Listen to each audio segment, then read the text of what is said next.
Hello and welcome. This is Victor Uniform 2 Alpha India Victor, and my handle is Abid, that goes Alpha Bravo India Delta.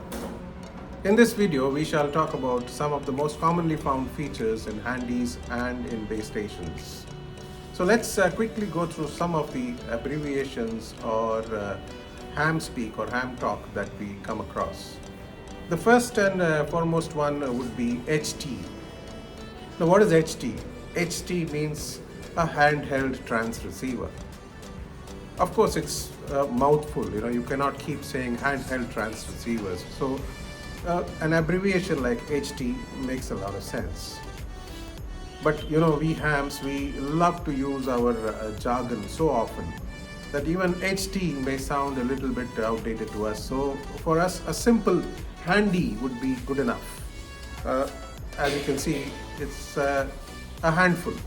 It comes right inside your hand. So a handy is what we normally say when it comes to these handheld transreceivers. Those who are not amateur hams or amateur radio operators, but they still use these units, you may find them referring to them as walkie-talkies. That's a term which we hams generally avoid. Right? Fine.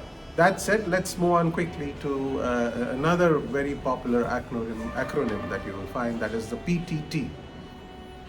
PTT, as the modern generation gadget freaks would probably tell you, is push to talk. PTT, push to talk.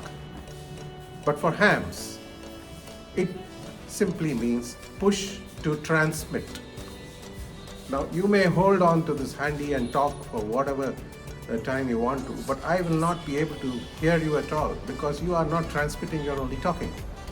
The moment you press this button and then you talk, then your handy transmits whatever you talk, and then I would be able to receive you. So push to transmit, PTT.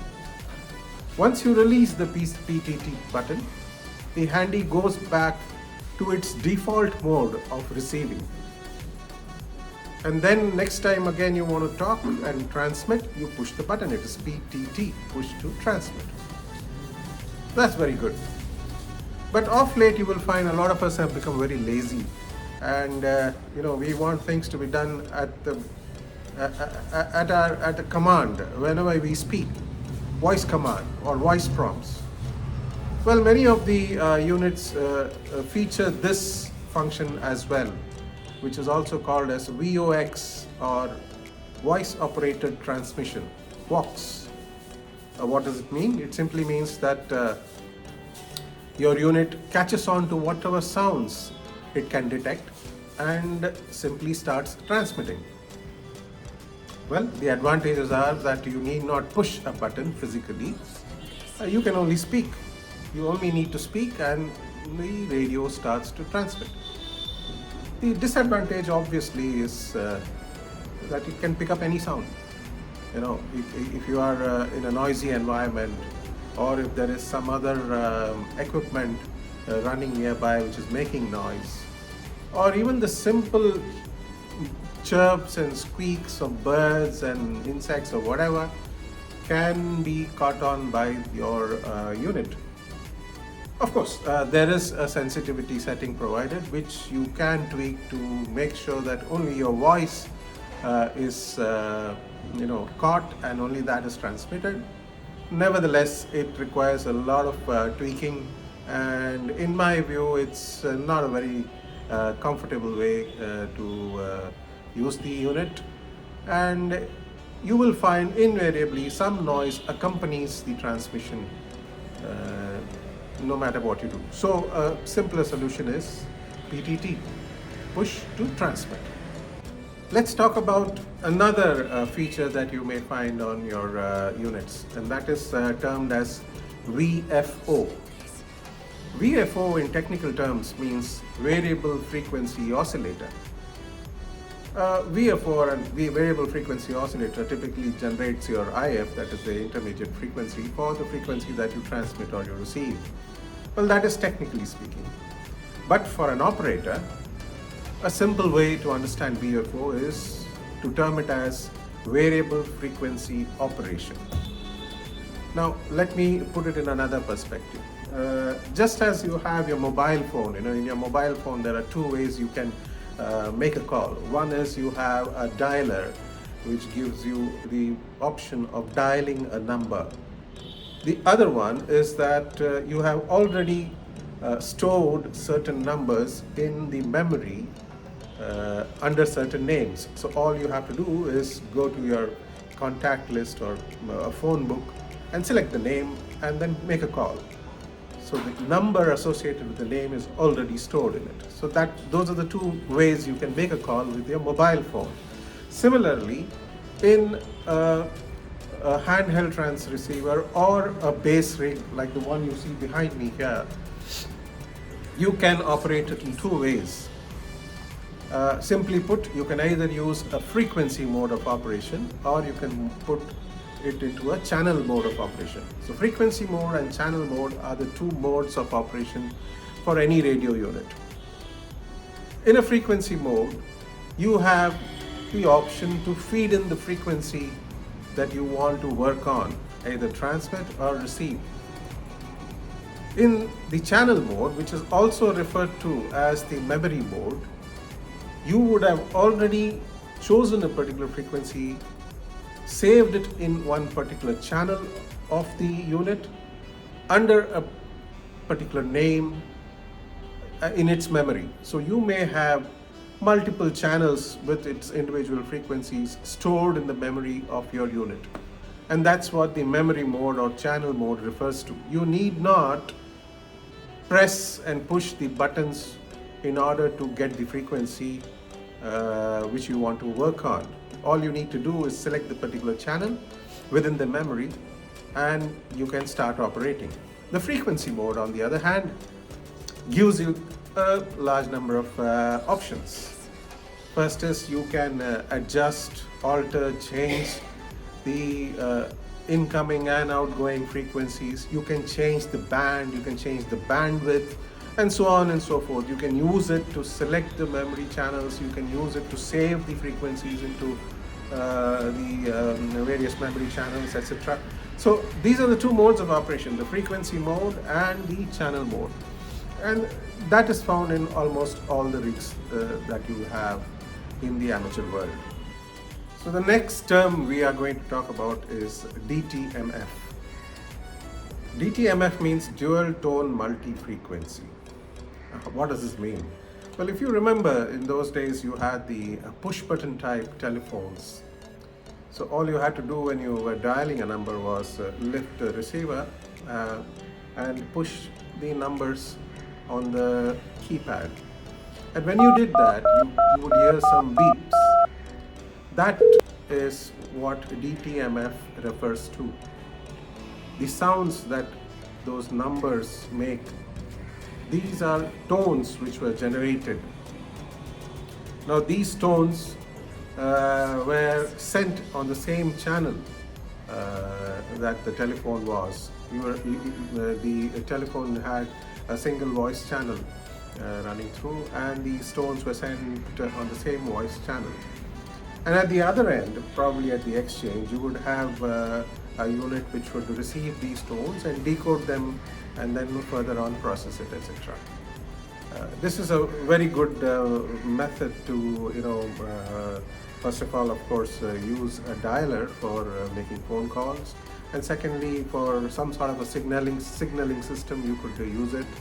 You could also use it to remote control something over your telegraph lines. So that is essentially DTMF. So every number on the keypad is associated with a couple of tones. Now you would find that 8 tones are assigned in the DTMF, and each number is cross-matched. Now out of the 8 tones, 4 tones are higher frequency and 4 are lesser frequency, and that is why you say it is a dual tone. So every time you press a number, the frequencies which are cross-matched on the chart for that particular number, both the frequency tones are generated and sent at the same time. Now the reason for these 2 tones is that this way we could avoid any human voice being caught on as one of the tones. So in order to avoid that, the use of two different tones were used, and that is what the DTMF enables us to do. So this basically is also an advancement over what used to be earlier. The old timers would probably tell you that the earlier telephones had the rotary dial pads. You had the rotary dials, wherein you had to turn in the dial, and you could hear some clicking noises when it was being turned. Essentially what was happening is the connection between the telephone and the system was being interrupted by the length of the dial knob turning. So shorter numbers you will have lesser interruptions, longer numbers you had greater interruptions. So that is how the number recognition was being done. That was replaced by this DTMF system. And on radios, you will also find that this dial pad that you see, wherein you can push these number pads. This is what DTMF means. So when I switch it on and I press, you can hear some beep sound. So whatever it is, that sound essentially works on this DTMF system. So since there are 4 higher and 4 lower frequencies for the tones, you can have 16 different combinations.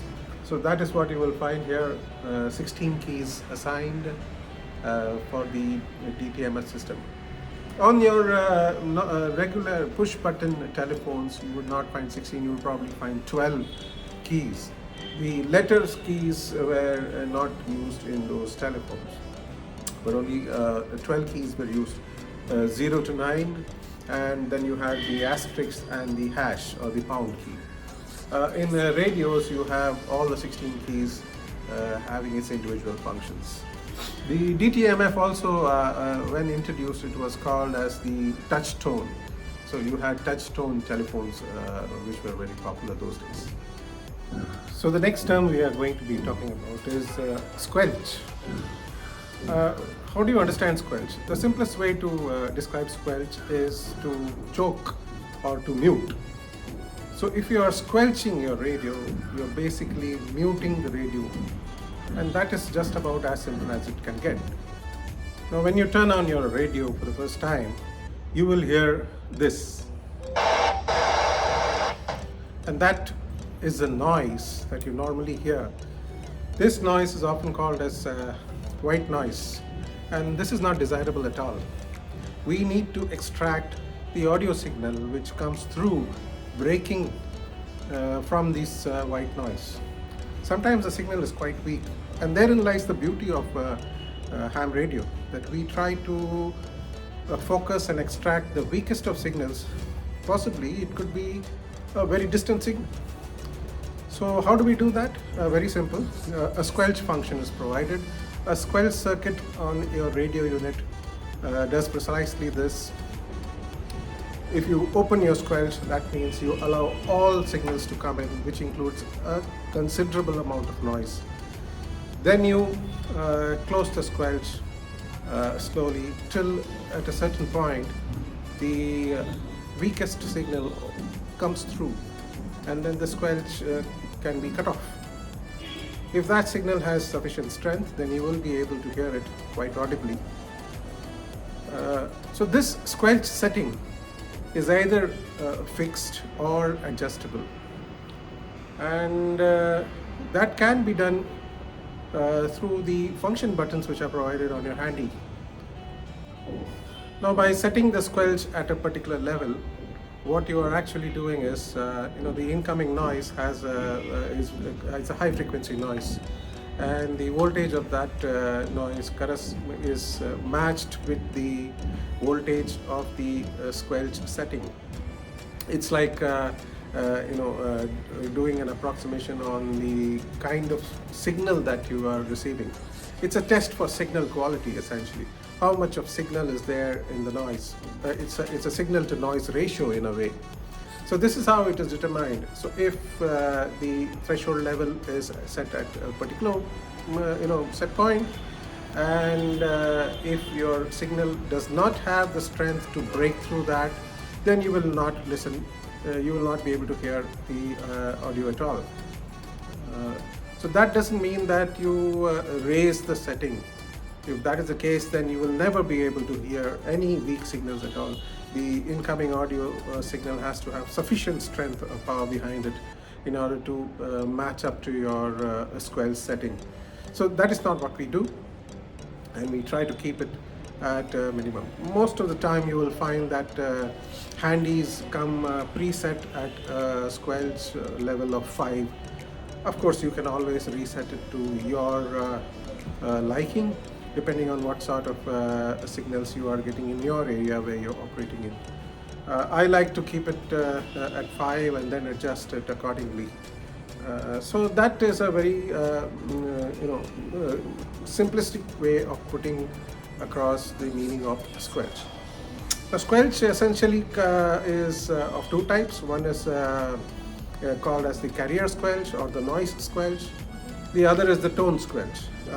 Carrier Squelch or the noise Squelch, as the name implies, simply means that basis the noise which comes in, you can decide the Squelch circuit decides whether to let in the input or discard it. It's very simple. The audio circuit is, the Squelch circuit is designed in such a way. An FM carrier Squelch works in the way like I just described a little while earlier. A tone Squelch, on the other hand, works slightly differently. What happens in a tone Squelch is low frequency tone is sent along with the audio signal. It's like having a key to a lock. So only if you have the right key for the lock can you open the lock and enter.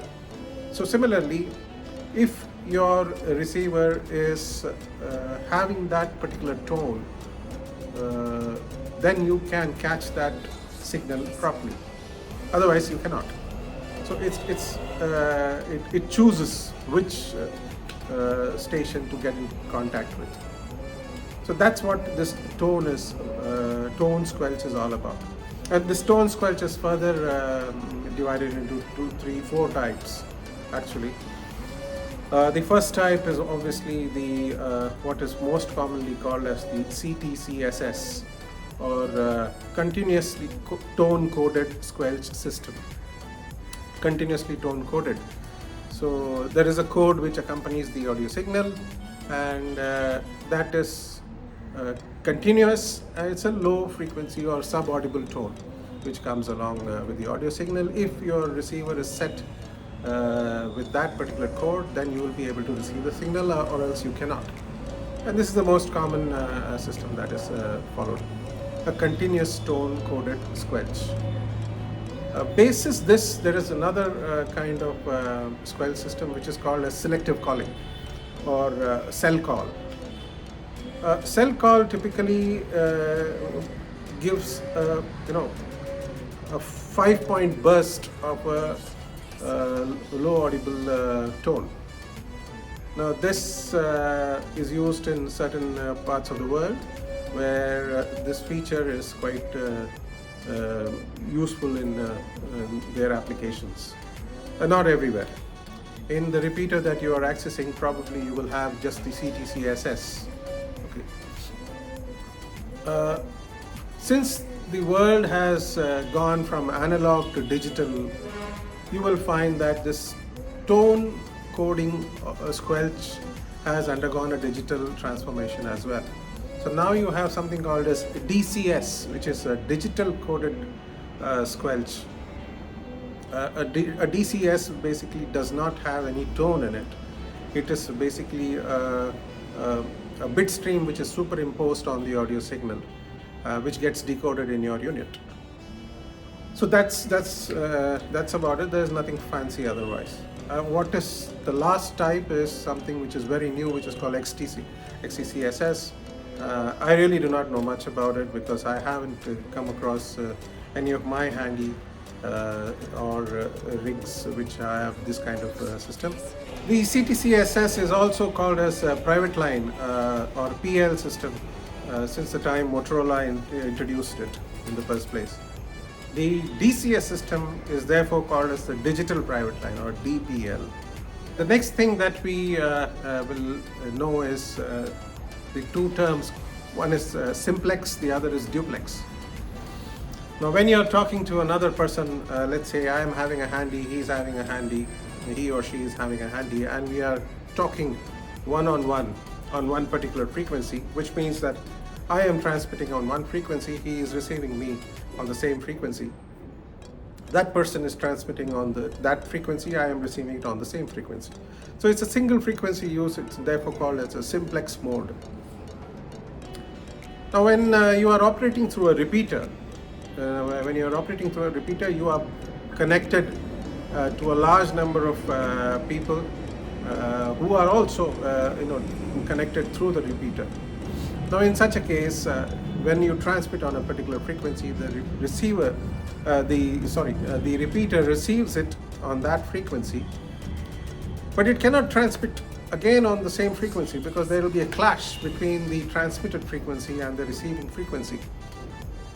So in order to avoid that interference, what it does is the repeater transmits at another frequency.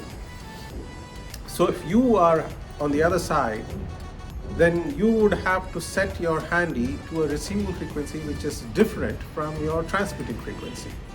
So therefore, in order to have a good conversation or a good contact via a repeater, you will have to program your transmission at a particular frequency and your reception at another frequency. So these are two different frequencies being used, and that is called as the duplex mode of operation. Now, how different are the frequencies for receiving and transmitting? So when the repeater transmits, it transmits at one particular frequency. In my case, in my place where I work one of the nets, which is run by the Madras amateur radio station, the Madras radio repeater, it is set at 145.775 megahertz. So the repeater transmits at that frequency, I receive the audio on that frequency, 145.775 megahertz. But when I transmit it, it is transmitted at a different frequency, and that frequency is the offset frequency. In our case, it is a frequency different by 600 hertz.